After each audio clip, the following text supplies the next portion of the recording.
फागुन का रंग और पूर्णिमा श्रीमद् भागवत कथा के इस अनुष्ठान के संग आज इस महोत्सव की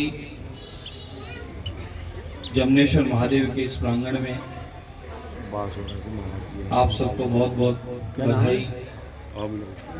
व्यासपीठ पर विराजमान हमें भगवान श्री गोविंद की पंचम वेद श्रीमद् भागवत महापुराण का जो दर्शन भी करा रहे हैं और अपने मुख से कथा श्रवण भी करा रहे हैं, ऐसे परम पूज्य व्यास जी महाराज,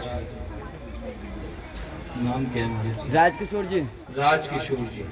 राजकिशोर शर्मा जी के मुख से हम लोग कथा श्रवण कर रहे हैं।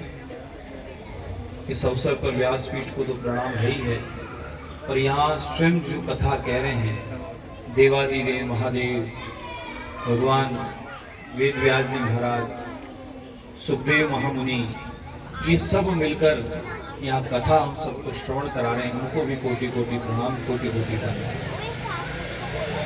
समस्त आयोजन परिवार को बधाई, शुभकामनाएं हैं। और श्रोता के रूप में आप सबके मन चित्त में भक्त रूपी भक्त शिरोमणि श्री हनुमंत लाल जी महाराज जो विराजमान हुए हैं, उनको भी बारंबार प्रणाम, क्योंकि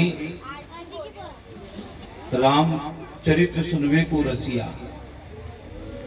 भगवान नारायण के किसी भी स्वरूप का कथा हो, भगवान नारायण की किसी भी नाम की चर्चा हो, नाम संकीर्तन हो, भगवत चर्चा कहीं भी हो, तो श्री भक्त श्रोमणी श्री हनुमंत लाल जी महाराज वही सर्वप्रथम आकर विराजमान हो जाते हैं।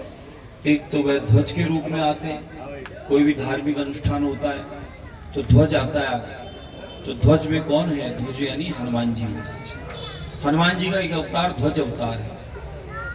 और महाभारत के युद्ध में भगवान कृष्ण के रथ पर युद्ध के प्रारंभ में अर्जुन जी महाराज के आवाहन पर भगवान, और दूसरा स्वरूप हनुमान जी का है कि वे ध्वज के साथ तो आते ही आते हैं, लेकिन सत्संग कथा जहाँ होती है वहाँ भक्तों के भी मन चित्त में भक्त श्रोमणी श्री हनुमान जी महाराज विराजमान हो जाते हैं और वही कथा का श्रवण और दर्शन कराते हैं। दर्शन इसलिए बोलता हूँ कि जब भगवान का पंचम वेद है, वांग्मय स्वरूप है,